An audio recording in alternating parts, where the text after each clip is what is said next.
Okay, folks, here is the promised review of the ISOM #1 Edited Edition. And we're going to be looking at this creation by Jabby. That is the only way that I am going to be able to figure out how to pronounce this person's name. This comes from Jabby's Substack site, and so I will put the link to the 3 parts of the ISOM #1 Edited Edition in my video description. And Jabby has basically taken pages from ISOM #1, mostly removed the dialogue and replaced it with his own dialogue, as well as changing up the orders of scenes and panels, so that it has been turned into a more coherent and ISOM-focused volume. You're not going to see Yaira in this. You're not going to see Alpha Core in this, other than as serves the immediate story. So this is basically the kind of pared down, streamlined version of ISOM #1 that most people who have critiqued ISOM #1 have said that they would have preferred. You know, Dick Masterson, Ethan Van Sciver. I mean, this is basically the ISOM #1 that they were looking for. It's not necessarily what I was looking for. I myself was rather satisfied with Eric July's basic story ideas, but I just thought that there were too many mistakes made in the book, technical errors, things where you should have had this colored that way, you should have had this word instead of that, you should have had these spelling and punctuation errors corrected, different words emphasized. I mean, there was a whole lot of stuff there that, to me, just felt like clutter. It felt like, just speed bumps, and which made the reading of the book painful, whereas the basic storyline itself, I had no real problem with. So there were other people, though, Ethan Van Sciver, Dick Masterson, and others, who did not care for the, how would you say, did not care for all the layers that Eric July had put into it, did not care for the more scattered nature, and did not care for some of the vaguities, I would call it, vague statements and such about time and space that litter the book. So there's going to be pluses and minuses to this version, I think, but we'll go through it. Ethan Van Sciver's already put his stamp of approval on it, to the point where he has hired Jabby to co-write Elephant, which is Ethan Van Sciver's latest creator-owned property. So congratulations to Jabby. He has already acquired some degree of success just from this one reordering and rewriting of ISOM #1's contents. So let's jump into it and see whether or not these new contents actually measure up to Ethan Van Sciver's high esteem. So we start off in media res. We've got a ISOM in the front, basically being told, "You are going to work for me," and saying to himself, "Never had a reunion like this." And why is he jumping into the middle of the story and then going back? And the reason being is because the first page of the selected pages that he'll be working on starts with "Earlier, Shadow Valley, outskirts of Florist Park." Now, I kind of prefer a more linear story, so I think it probably could have started at the beginning and just omit the earlier and just move on from there. But there's a lot of movies and comics. I mean, I'm thinking John Wick, I'm thinking Casino, where you start off in the middle and then you have to flash back to how did I get here. So it's a matter of taste, and basically he's keeping in this flashback element. Starting off, we see the Silman Ranch, and we get the first captions. "My name is Avery Silman. My current life is that of a farmer." Farmer? I'm not sure farmer is the right word here. I mean, this is a ranch. He's raising cattle, it seems, at least from ISOM #2. If you're raising cattle, you're generally considered a rancher and not a farmer. A farmer raises crops, a rancher raises animals. That's how I understand the difference. Maybe there's some crossover between the two, but yeah, I just think that it should have been, the proper term should have been rancher. My old life, I hurt bad people. Okay, that tells us practically nothing. I mean, was he a hitman? Was he like Rocky before he was boxing? Was he? I mean, is he a leg breaker for the mob? What does that mean? I hurt bad people. Should just come right out and tell us I was a superhero. I'm an exempt. I was born stronger and tougher than a normal man. I was ISOM, and ISOM was whack. Now, here's one of the major problems I have right now is just the fact that, look, either do a parody book or do a serious book. Make your choice and don't cross the streams.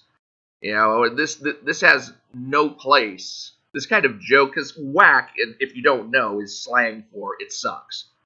So this has no place here, and we just need to keep on the course and let this book play out as it is, as a serious book.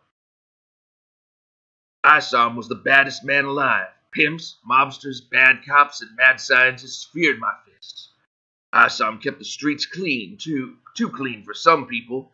Now, I love the fact that he was able to take this initial art page, which just appeared blank at the beginning of ISOM number 1, and was able to actually incorporate this into the story. This is great. This is a fantastic flashback scene. I never would have thought of using it like this, but this is a really imaginative use of that scene. They made new rules. If you're an Except, you can't use your powers unless it's on behalf of Alpha Corps. I declined. I got no love for cops. They said I wasn't a team player. I should have kicked their asses. Now, that line, of course, I should have kicked their asses, should be on the same line as team player. I don't know why it's been hard returned down to another line. But one of the things that I don't like about the book, or as it's written now, is how it takes away that layer of mystery about why it was that ISOM retired. I mean, it's just basically telling us right up front why it was that he quit. He quit because the laws were changed so that Excepts had to be part of Alpha Corps in order to be vigilantes like they were before. And now, he just decided not to go along with that. So, all of a sudden that mystery is taken right out of the picture, and it didn't have to be that way. We didn't have to be front-loaded with that information. It is something that we could have had revealed to us later on, kind of like the peeling of an onion. That's something that I think Eric July has been trying to do, is say, there's so many layers to this, you just peel a layer off, because remember, at the beginning of ISOM number 1, we don't actually know anything about Avery Selman other than that he appears to be a rancher, and we don't know anything about his superpowers. All we know is that he's a guy who's been tasked with finding out from an old friend of his what might have happened to a missing girl. Other than that, we really have no clue until he begins exhibiting his Except abilities, and then we find out later that he was a superhero at one point. So I mean, that's all stuff that we really kind of sort of knew going into the book, because it's like right there on the back of the book. But again, I always say that if it's on the back of the book, if it's in a trailer, if it's in some sort of advertising or marketing, that doesn't actually count. So this book is written in a decidedly different way from what Eric July intended. Eric July is just basically saying, give the minimum amount of information up front to just start the story, let's go forward and reveal things from there. This one basically gives kind of an info dump right at the front. And one of the things that I always try and tell people is, I don't try to restructure people's stories such that I am trying to tell a different story from the one that they're telling. I'm just trying to tell their story better. When I've engaged in the kind of, quote unquote fanfic for ISOM number 2 and for Alpha Core number 1, when I've just basically said, here are the ways that I would have written these things. I'm trying to I'm trying to amplify what it is that they're bringing to the table. I'm not trying to just replace it whole cloth. This edited edition really does try to kind of replace whole cloth what's going on in the book. And so to me, that's not necessarily an edit so more as a complete revision. But you know, again, it's going to end up being more of a kind of your mileage may vary kind of style thing. The last straw was when some jackass ran me over. I was returning a purse to an old lady. Small time for me. He thought I was the mugger I just beat the piss out of. The cops wouldn't arrest. Whoop, there's a misspelling. Cops wouldn't arrest either of them. The people cheered. I washed my hands of that damn city. You won, Alpha Core. Alpha Core? I mean, why is it 2 words here? I think that was just a mistype. That shithole filled with morons is all yours. They don't want real heroes no more. ISOM is dead and buried. So one thing that I would say is don't have your captions cross panel barriers unless it's absolutely necessary to do so. And there are some circumstances where that can be allowed. In fact, I think it does happen later on in the book. But in this case, one of the things that having the panels cross over does is, especially towards the bottom where you see his phone going off, going now that's something that should be the last thing that we notice about these 2 panels. So when you have that lower caption crossing over, and that winds up being the last thing that we read, we almost bypass entirely the fact that his phone's going off. So I think that that basically takes the focus away from where it needs to be. So when you can, even if you have to pare down the dialogue, and there's a lot of dialogue here that you could pare down, just go ahead and pare it down, make it fit within the panels, and keep things within the normal borders. And that way you'll make sure that the sequence of what you want your reader to notice isn't disturbed. Franklin Finder, anything? Or should I cut him loose? Avery, I don't know how to put this gently. Altona, my wonderful sister. Her daughter Jasmine is missing. I can't imagine it. Franklin is dead. One quick point on my wonderful sister. Family stress is a lot more interesting than having a harmonious family. This is something that I brought up in my review of Graham Nolan's The Ghosts of Matacumba Key, because he depicts his main characters as a happy couple in the beginning of the book. Now, I don't know if their relationship goes through any changes through the end of it. I only went as far as the preview. But it's not as interesting to see a happy couple as it is to see a tense couple. And considering that his couple has some money problems at the beginning of the book, tension would have made more sense, and a tension that could be resolved between them over time would have put an interesting layer on the story. Here we have, no tension up front except for, whatever her personal circumstances are that is affecting him. And for them to be in this harmonious kind of relationship as opposed to a strained relationship is something that takes away a layer from what could be there. You've got a kind of a dimension of emotional resonance that is now going to be absent as opposed to present. I always feel like in ISOM number 1, the original version, that Altona kind of looks down on Avery somewhat because he's withdrawn from the world as opposed to doing what she's done and rising up through the corporate ladder. But that's just 2 different ways of looking on life. But the fact that they have those 2 ways of looking on life puts some tension between them that makes for a more interesting relationship.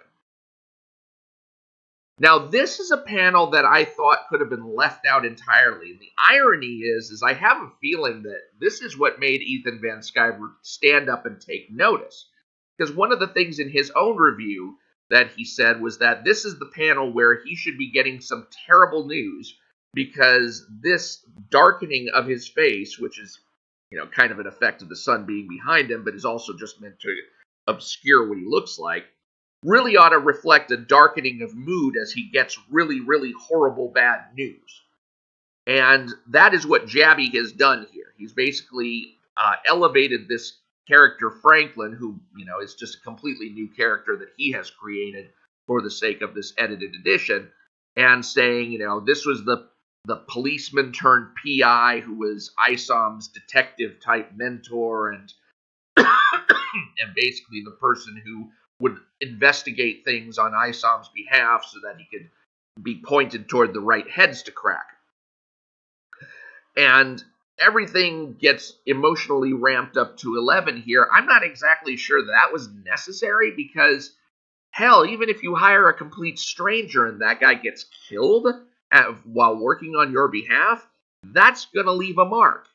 So I don't know that it was necessary to, just completely go the extra mile, every extra mile possible, basically saying, former police officer, therefore having kind of a hero element, private investigator having that, renegade hero element, and he was like a brother to me, and Altona even going and saying I loved him too. It's all just kind of sappy as hell at this point. I'm not sure that was entirely necessary. But again, this is probably what attracted Ethan Van Sciver to him in the first place. So it's kind of ironic that I look at this and I say, could just get rid of this panel altogether. He talked to me before he disappeared. Franklin said he had a lead on Jasmine. She was seen at Club Merc. Darren's place? It's gotten worse since you left. It's going to be a crater when I come back, and Darren's going to learn I'm still twice the man he is. There should be a comma in there. Hold on, Avery. We don't know yet if Darren had anything to do with this. You two used to be friends. Maybe he can help. Darren and me, we were boys. He didn't treat me like a freak for being an accept. Even then, he was a two-bit hood. His parents shouldn't have been parents. Interesting point here is that here we have Avery as being out as an accept to Darren. So Darren knows that Avery has powers. That's something that was not present in the original version of ISOM number 1. Yo, Sam, I'm feeling cooped up. Gonna go out. Be back in a couple of days. Want to join me in the shower before I go? I would, but someone has to do some work around here. Enjoy your trip. So, what's funny is, considering that there is a shower in this building and that Sam is in the building, I actually was wondering when I was reading the original ISOM number 1, is this Avery's boyfriend? Because, really? There's a shower in there that, apparently they're both sharing this. Maybe they're sharing this dwelling, this residence. I mean, I'm not exactly sure what to think of this. So this is actually making explicit what it was that I was suspecting at the time. And just wondering if Eric July was going to slip that in there, like, you see, I can write gay couples if I want. So anyway, he handles the relationship like he would any other relationship. So I can't really say I have a problem with this interpretation of it. Continuing on, one time we watched this flick, Ruthless. Thugs killed the hero's wife. I didn't understand Hitman. I come from wealth. Darren didn't. Darren said, blood money is still money. I come from wealth is kind of an interesting thing to add. I mean, Avery is kind of a self-made man in ISOM number 1, but to say that he actually inherited the wealth as opposed to making it all for himself and being successful in his own right, that's kind of interesting, and I don't know why that was necessarily put in there. I think there's a couple of reasons why. There are a couple of story points in the book where Darren makes a reference to the fact that Avery's suit cost a fortune, and so where would that fortune come from? Well, it would have to come from his wealth. And there's another scene where the character here that represents Santuan, although he's not called Santuan in this version, also makes reference to the fact that Avery has money at his disposal. So this is an interesting layer on the character that doesn't exist, at least as far as we know, in the original ISOM number 1. The fact that he comes from money, as opposed to just having been successful on his own.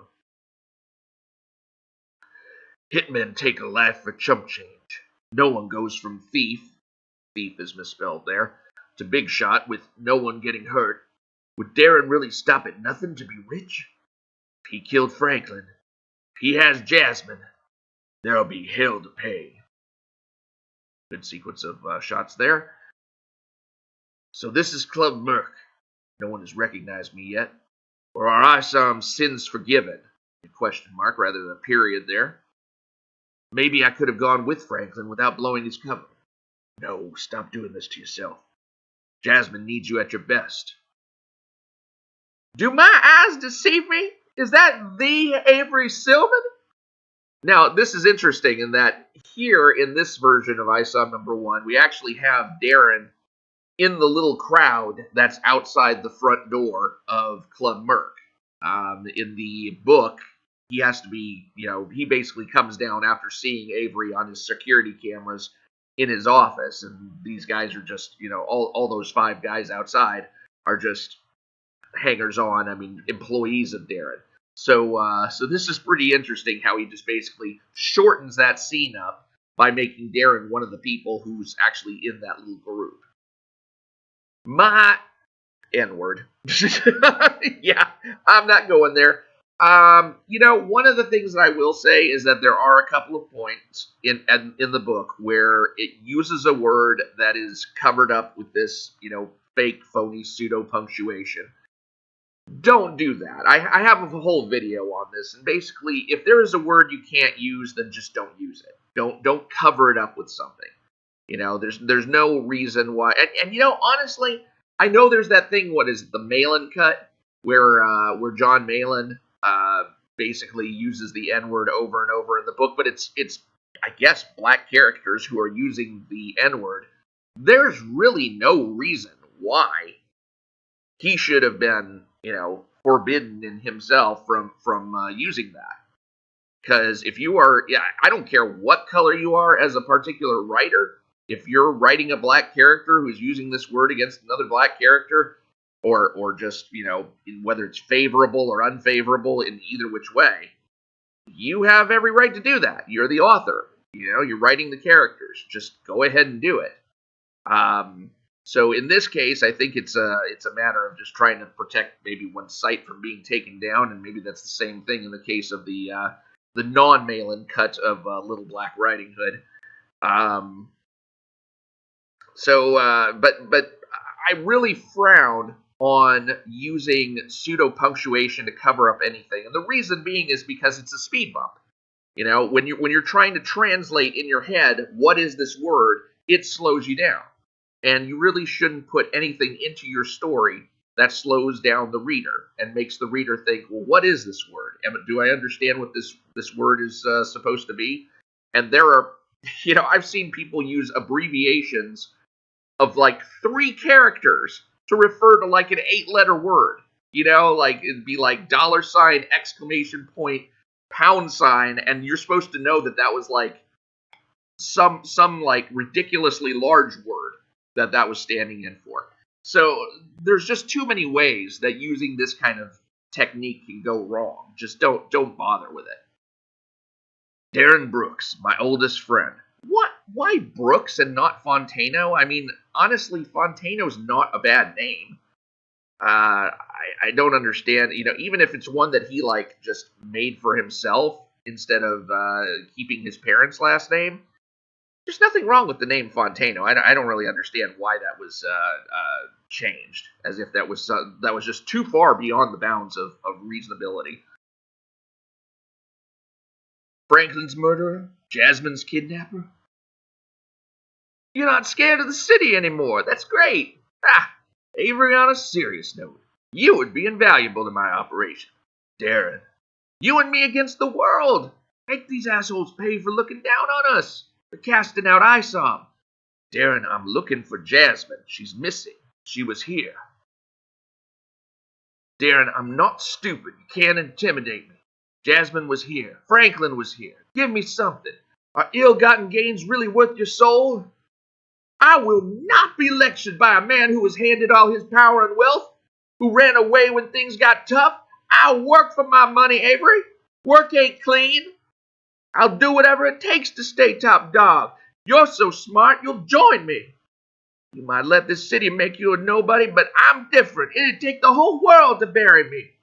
Now, I do like the dialogue in this scene as opposed to the dialogue in ISOM number 1. The dialogue in ISOM number 1, the original, is it's a little bit too disjointed where it's not really direct.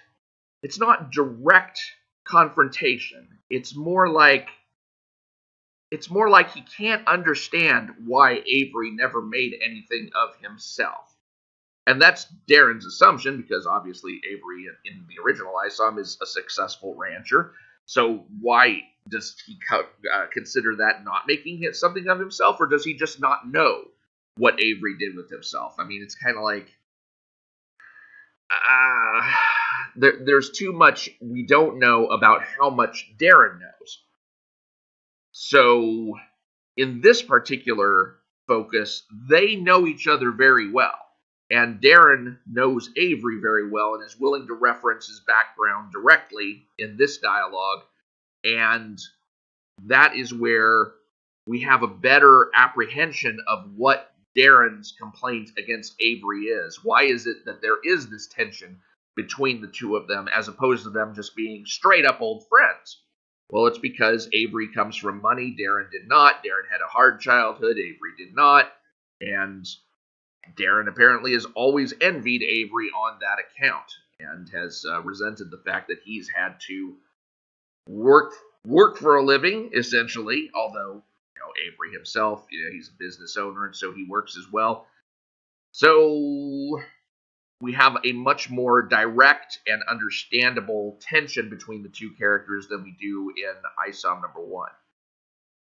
Now, I've skipped some panels, and I've skipped panels here and there throughout this presentation on account of just not wanting to go over every single little detail. One of the things we learn in the fight that begins between Avery and Darren's henchman is that his suit has some sort of impact on how well he can fight. It doesn't completely provide his powers, and so that's why this guy feels so confident about tackling him, trying to punch him out. But it does help him to some degree, and we don't know how much. We don't know how to what degree. Is it just a matter of providing him with additional durability? Does it amplify his strength? We're not really certain about that, but it does matter. The suit itself does matter at this point more than just being a symbol of his identity or the indicator of his identity. This is one of my favorite moments in the revised edition of ISOM number 1, the edited edition here, is that he says, "Is this how you killed Franklin? With 50 men? You fucking coward!"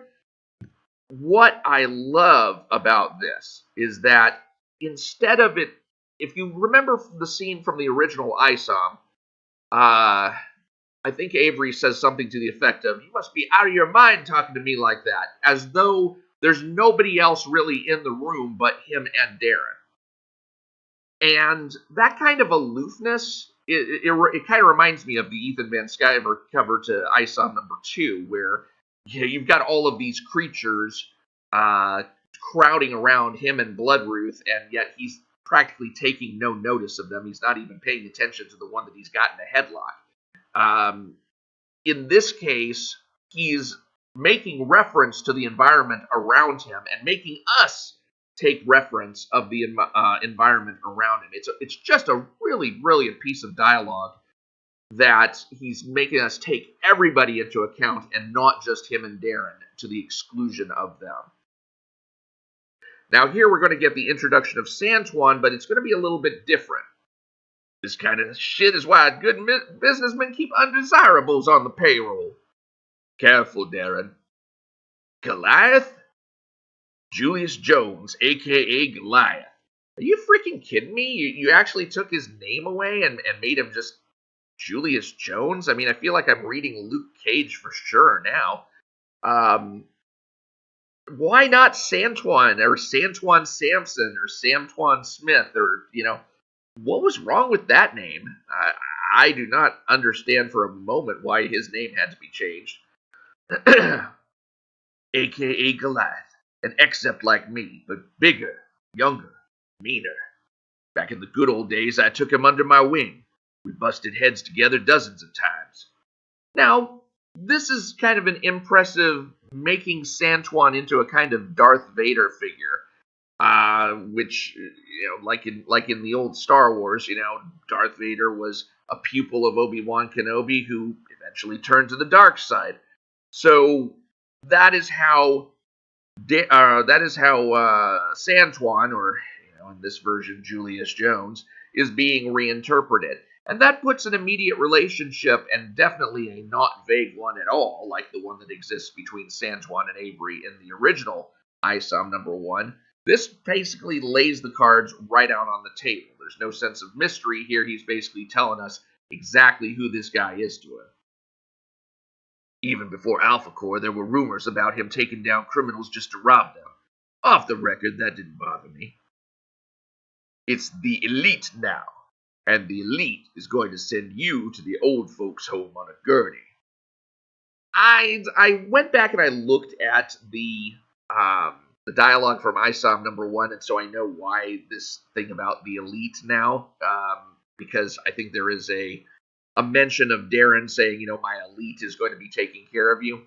But honestly, that should have just been dropped from this. I don't see any reason why we needed to have this additional layer of the elite, like him trying to rename himself. What happened to you, Julius? What happened? Same as you. Alpha Core ruined me. Unlike you, I didn't have a family fortune to keep my gigantic black ass out of jail. Now that's an interesting disparity there. Again, we have Avery's wealth kind of defining how different he is from Darren, from Julius, quote unquote. Darren's lawyers, not yours, got me out. Now I have the best paying gig I've ever had, smashing high and mighty fools that cross Darren. And yet I'm hearing a lot of talking, not smashing. What if I give you a raise to make Darren release Jasmine? Tempting. Here's the rub. Bam! Oh my god, I can't tell you how much I love this sequence of panels. And you can't really understand why until you go back and see the original panels from ISOM #1. Let me just show you those real quick. You're hiring exceps? I'm always hire for hire if the price is right. And then you just have this scene where they're squaring off, and you can almost hear the crickets chirping. And then he punches him, saying nothing.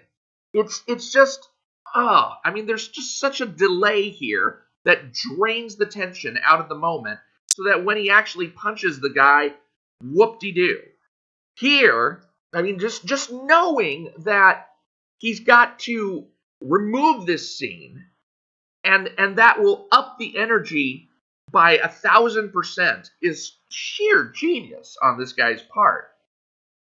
And so when we get to this portion, he's saying, no matter what the captioning on the other side is, it's nice to keep us on this panel and have us focus on it, and it not be just a one-note panel. But my God, to see this kind of, tempting, here's the rub, and that audio sleight of hand, and then right into a solid punch that just makes your teeth hurt looking at it. This is great. And then we have the revelation by Julius that he is the killer of Franklin. And so Avery tries to attack back, but he fails, and now we've got Darren slipping in a joke about, all right, that's enough, Jules. Make sure our boy Avery catches his cab home. There's a reference to a cab in there, and of course we know what's coming up is that Julius is going to throw Avery into the sky, and instead of him colliding with Yaira as in the original ISOM #1, instead he just flies through the sky and crashes down on a taxi. And so there's no Yaira introduction, there's no Alpha Core reappearance here. This is just flat out done. He's hit the taxi, he's done. Okay, so now we have another instance of taking some of the original, the opening pages of art and putting it into the book. There's that great picture by Cliff Richards at the beginning of the book where you have Avery and Yassie, and in this case, it's not Yassie, it's Jasmine. So this is his niece Jasmine, and she's saying, "I love you, Uncle Avery." And then he has a flashback to the memory of him first meeting Sam, and Sam saying, "Hi there, you're ISOM, right?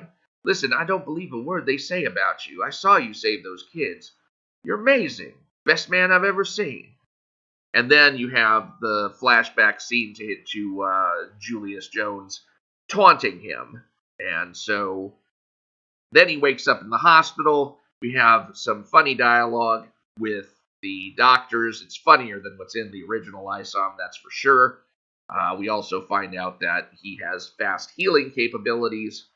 And then he's out and about and talking about his bracelet, which really doesn't get nearly as enough mention in ISOM number 1 as to what it does. But here he basically says they didn't cut my SOS bracelets off at least. So apparently if he loses consciousness or something, it's going to send out a signal to Altona. Now, one thing I would warn about is watch your split infinitives. They didn't cut off my SOS bracelet as opposed to they didn't cut my SOS bracelet off. Generally, it's easier to read when you have the preposition right after the verb. "Avery, it's my daughter. Could you be careful for once?" "I swear to God, I tried. I'm just rusty. Will you let me help next time?" "I'll need it. Darren got Julius Santuan Jones on the payroll." Okay, now his name comes in? Santuan? What? Okay, I just don't understand that. "That can't be. They locked him up on bullshit accept charges." "You think normal thugs did this to me? It was Julius, after I asked Darren about Jasmine, and he bragged about killing Franklin."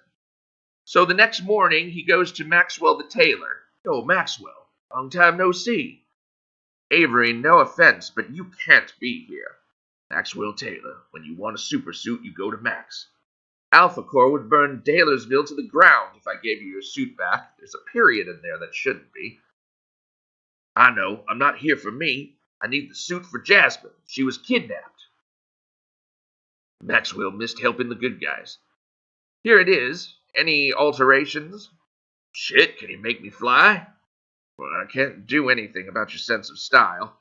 Honestly, I don't know if that joke lands as well as it could. I think probably what would have made it a little bit better is if this balloon for "I can't do anything about your sense of style" had been put here instead, so that it's more like just immediately after, so that we're not contemplating flight too much. I think that was the problem that I had, is that when he says, "Shit, can you make me fly?" and not immediately having anything else to read after that made me dwell on his actually flying, because again, he was sent flying by Julius, and and I know that the whole what's going to be interpreted as an air dash function is going to come up later in the book when he's having his final fight with Julius.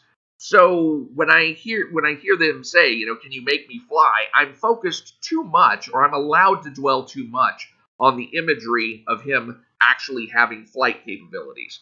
Um, so to have this joke instead, "I can't do anything about your sense of style," in the first panel instead would have been better, because then I wouldn't have dwelled too much on the image of him being actually a flyer, and instead would have been able to focus more on the joke. "Adding actual flight would take months. I could give you an air dash, let you close the distance when it counts." "That sounds dope." Now he goes back and calls Sam. "How's your trip going?" "Sam, Jasmine needs me." "Almighty ISOM couldn't say that yesterday." "You would have stopped me. You're scared of Alpha Corps." "Look, we can argue more when Jasmine is safe. Head to the panic room. They pull up on the farm." Sam hangs up on me. I try not to be mad. This is some really good dialogue right here in the fact that Avery does not know what Sam knows. When you have two characters with different knowledge and a different interpretation of events, and one's going off in his direction and the other one's going off in the other direction, that is great for adding a layer of tension onto the scene. So really, this is some this is some expert writing here, because to have us have to contemplate the fact of what does Avery know and not know, what is Sam walking into. There's this multiple layered approach here that's really good. Now we have Avery chatting to a guy outside of Club Merc. Look, the years have not been kind to me, but I saw you. You saved me. My wife and I were at the museum when Octagon took me hostage. It was awful that they ran you out of town. Oh, thanks, man. That means a lot. Can you tell me about Club Merc? Know anything? I think there actually should have been a comma after thanks there. I steer clear of it. It's owned by some rich jackass. He has excepts on the payroll, and yet somehow people go missing there. I also heard that guy Mesmero works there. Mesmero? That hypnotizing fuck? He must be why it's so hard to find Jasmine. He made her kidnap herself. Now, Mesmero is actually Michael Copper, who in this book is a hypnotizer as opposed to somebody with any kind of energy abilities. And he is hypnotizing this girl who, it's Lillian Renashi in the original ISOM #1. In this, it's just some club girl. And he's telling her, you don't ever want to leave. You want to work in Club Merc forever. Your name is Mary. I'm Mary. Non-accepts are such great toys. Really need a better word than non-accepts, and since accept is short for exceptional, it could be short for exception, but exceptional counts just as much. Probably mundanes would be the better word for non-accepts. Mondays, if you really want to get insulting about it. Altona, Mesmero's in Darren's club. I don't want to hurt any people he's turned into puppets. On it. Got his number. I'll use my Mockingbird program to make my voice sound like Darren and get him to come outside. So now the person that Avery assaults outside of Club Merc is actually Mesmero. Hey, Mesmero, I thought I told you never to use your powers again. Shit. And then Avery throws him through the door. Damn, I make good entrances. Mesmero makes a good battering ram, I guess. Then all of the guys come out to confront him, and one of the things that's interesting in this scene now is that the girls wake up from Mesmero's control over them, and so they begin to realize, oh wait, we can leave. And at that point, this becomes kind of a superhero situation now. He's not just attacking Darren's club, he's also saving the girls. He's rescuing the girls. So this is the first time that a real superhero element of fighting comes into play. He's not just fighting on his own behalf, he's also fighting for the sake of the people who are wanting to leave now. So at this point, he's actually playing the role of a hero. This particular box on the side, why did I need to repeat myself? I think that's because maybe he said, bitches leave, and they said, wait, we can leave now, so, I don't know. That box probably should just go. Come on, Julius. This isn't sex. Don't just watch. Black ball, white prince, strike! Now, I put these two scenes in here side by side because I wanted to show how captions during a fight can, but don't have to, refer to the action that's actually going on in the scene. If you look at the captions going on the left-hand side, he's thinking about something else while he's fighting, and so that puts an extra layer of interest for the reader to be thinking about one thing while watching another, and it's like having multiple streams of thought go on at once. And then, of course, you could always go to the Stan Lee view of things, where you are commenting directly on the action that's on the page. Either one of these styles can work, and sometimes you can mix the two, like they are mixed in this particular sequence. So when you're writing fight scenes, remember that you don't have to always be concentrating on the fight, but if you do, you can make that work to your effect, to good effect as well. Now, here is where Julius tells somebody, "Excuse us, I'm going to kill Isom in the parking lot so I don't break Darren's shit by accident." I don't know if that's necessarily information that we really needed. And besides, Darren's shit's pretty much broken up just from the fact of all of the fighting that Avery's been doing in there already. So, not sure that's actually a very useful piece of dialogue. "You aren't the baddest man alive. Never were. But you could have been richer, respected. Now you'll die like Franklin." "You'll never get it, Julius. It's not about the money or reputation. It's about being a goddamn superhero."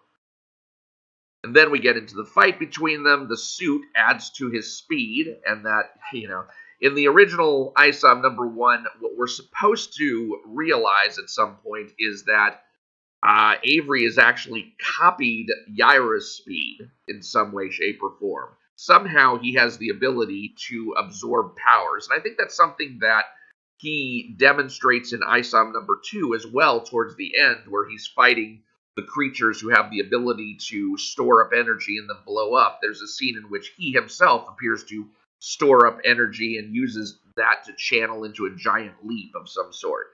So one of the things about ISOM, and it's interesting, you see that cross sign up in the upper left. I'm still of the mind that's more of a plus sign, because it's ISOM is about adding powers to his own normal power set, and so the plus makes more sense than the cross does. But again, we still haven't really had that revealed in the original ISOM #1, and in this revised version, there's no sense that he's able to add anybody else's powers other than his own. Instead, it's the fact that he's wearing his super suit under these normal street clothes that allows him to put on a burst of speed and get behind Julius. "So, that's why you're cocky. You have the suit. It won't be enough. Let's shake the cobwebs off, Julius." Now, of course, this is the famous collision that turns into not a collision when the two characters just basically skate backwards from each other in the very next panel. The way that it's resolved in the revised edition is that there's a cartoonish POW inserted between this panel and the next one. "Ears ringing. He doesn't look happy either. That's a start." When I do my version of Let's Fix ISOM #1, and I start putting my own kind of spin on the book, I will be handling this differently. So be on the lookout for when I eventually come out with that series, and I will show you how I would have handled this particular sequence of panels without the use of a cartoon POW. Now we come to the conclusion of the battle, and we're going to get a better explanation for how it was that ISOM defeated Santuan, or Julius in this case. "Do my eyes deceive me? Mighty ISOM galloping away like a little girl? Franklin had more dignity in the end than this. That's right, Jules. Talk shit. Chase me. God bless Maxwell Taylor. Air Dash turned us into a missile." So now he talks to the police. "Officers, I'm ISOM. This man is a murderer. And I'm Hugh Hefner. This is Miss March and Miss July. Shit don't matter if you're not Alpha Core. On the ground now. I want to be Miss December." No! So he is now remembering the state of things. And now we have another great piece of writing. Because in the original ISOM #1, these panels are just completely silent. All we're watching is Avery going, and jumping up across 3 panels and jumping up several stories, doing a little bit of parkour, essentially. And I didn't notice before, but his foot's jutting out there. It's like from his future, panel portion. That really shouldn't be there. unless you're just basically going to make this all into one panel and make these kind of like a couple of faded characters here and then the regular character here, I would not have put that shoe in there. So anyway, but what I like about this writing is that he's making us making us look at Avery essentially running away, but our mind is now on Jasmine. Our mind is now on, the helpless victim as far as we know so far. And thinking about her while we're seeing him run. It makes it a very, very sad scene. And you wonder, it's like, oh gosh, where's this actually going to wind up taking him? Because now he's basically failed in his mission. He's beaten up Julius, but he still doesn't know where Jasmine is, and so he's going to have to regroup and figure out what to do. Now that's what he does over at Altona's place. Have you heard of the Projexis theft? No, I've been busy knocking motherfuckers out. It happened the day Jasmine went missing. She placed something, picked it up, and now she's taking a call. She was coerced to place some kind of hacking device. Now they're keeping her somewhere, but where? Altona, I don't think she was coerced. She doesn't look scared. I don't think she's missing. She's laying low. And now we see that Jasmine is actually pouring a drink for Darren. So this is an interesting twist that was added at the end. I thought my boy was still my boy. I was wrong. ISOM, Avery Silman, whatever you want to call that corny ass. And again, here is another case of the swearing that really just ought not to be there, because that could be one of two words I'm thinking of, and you really shouldn't leave it to the reader to try and figure out just what that is. He doesn't want to be a part of our operation here. That's fine. Got plenty of exceptional individuals. Who needs ISOM? That mad dog won't hunt. There's only one thing the top dog can do for a rabid mutt. Put him down. And there you go. There you have it. That is the ISOM #1 Edited Edition. And, it's a really, really good offering. Is it better than the original ISOM #1? I would probably put it on par. Because again, like I said, I didn't have any real problem with the original ISOM #1 as far as the story went. I mean, I understood that it is is the first part of a 3-part arc, for one thing. And so I was not expecting much in the way of, personal growth, actual heroics, the plot resolutions or backstory or things that were included in this edited edition that were missing from that book. I really wasn't expecting to see all of those elements. To have all of these elements presented to us in this edited edition and to have it turn out as well as it did is really an amazing achievement on Jabby's part. And I really think that Ethan Van Sciver did himself well by hiring Jabby to write Elephant. I think that's going to all turn out very well, and I think Jabby's got a very successful career ahead of him as a comic book writer or other writer. This is some good work here. There were certain scenes that I just thought were pretty amazing. Good dialogue, not always concise, but at the same time, it was much more focused on keeping everything tied to the main story of ISOM #1 and not letting things get too far afield, which again, you could look at as either a plus or a minus, because in my mind, when I got to the end of this, I thought to myself, do I really want to read further? Do I really want to know what happens from this point forward? I didn't really feel that way so much. At the end of the original ISOM #1, I was definitely wondering, where is this going to go? How is this going to shape up for the next issue? When I got to the end of this version of the ISOM #1 Edited Edition, I was just kind of like, okay, I could probably just take it or leave it. Because the main story is so kind of pat. It's something that I've seen done so many times that to be missing the layers of mystery about, why is it that ISOM quit? Where is what is still the thing with Jasmine and all that, and is she involved, or is she involved against her will or with her will? We don't know these things still. There's a lot we don't know, really. What are ISOM's powers and all that kind of stuff. Yeah, someone like, can he fly? But I liked having a lot being still unknown at that point, and I was willing to uh, pony up for number 2 on that basis. I tell you what, after the complete crap show that ISOM number 2 was, honestly, I don't know if this was just something I was buying off the rack. I don't know if I'd even get number 3. Now, I am committed to buying number 3 and reviewing that, but that may wind up being the last ISOM issue I wind up buying.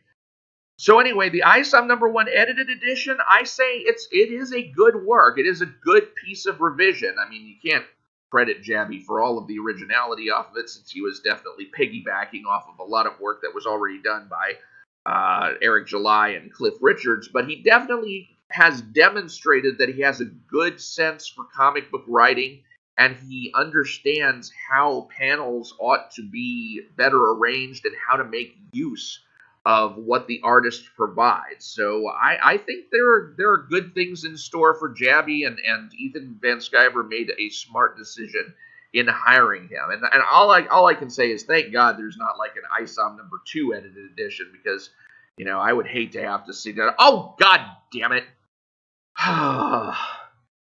There is an ISOM number 2 edited edition. Now, am I going to review that? I actually am not. I will give you just kind of a taste of what that edited edition is.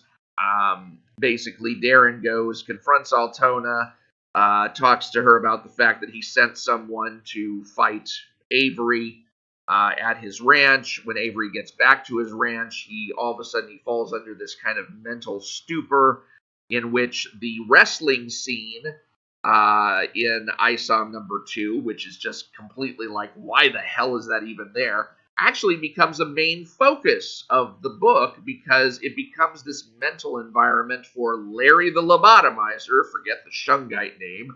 Larry the Lobotomizer is taking over ISOM's mind to try to trap him in his mind and make him hurt himself. But ISOM quickly turns the tables on him, and the scene shifts to a mental battleground where he's fighting all these weird creatures, till the point where he eventually wakes up in the burning cabin. He finds Sam, and Sam is safe now, and so he has the opportunity to go and rescue Altona at Projexis. So this is not what's his name, Lincoln Eusebio. This is actually Avery who comes to Altona's rescue, and Darren teleports away, leaving behind one of his goons. And then Altona is like, I want you to go get Jasmine back, bring her home, ISOM. And that's where things get left off. So it's a very, very much condensed. It's so condensed to the point where, unfortunately, the loss of so many elements, like the loss of Gooding, the loss of Bloodruth, just all of the different paths down which ISOM number 2 travels, the fact that we don't really get to see any of that. It's still very imaginative, but it was not something that, if I were to see that in an actual number 2 issue, I'd be feeling kind of like, not really feeling it. So that was the ISOM number 2 edited edition. But this has been the review of the ISOM number 1 edited edition. I hope you enjoyed it. I hope you enjoyed getting to walk through that book. And again, if you want to give it a read for yourself, including all of the panels that I left out, I will provide the links to its 3 parts down at the video description. So give it a look yourself, and see what else Jabby has to offer out there. And if somebody wants to tell me how I'm actually supposed to be referring to Jabby, that would be nice too. So thank you very much for watching. I'm Mike Partika, and remember, Ethan Van Sciver will soon be doing his review of Alpha Core number 1. Now, I've got a few, like 4 or 5 videos on Alpha Core number 1 myself. Feel free to watch those. His review of Alpha Core number 1 is going to be coming up soon, so if you're not subscribed to Comics Artist Secrets Pro, then definitely do that.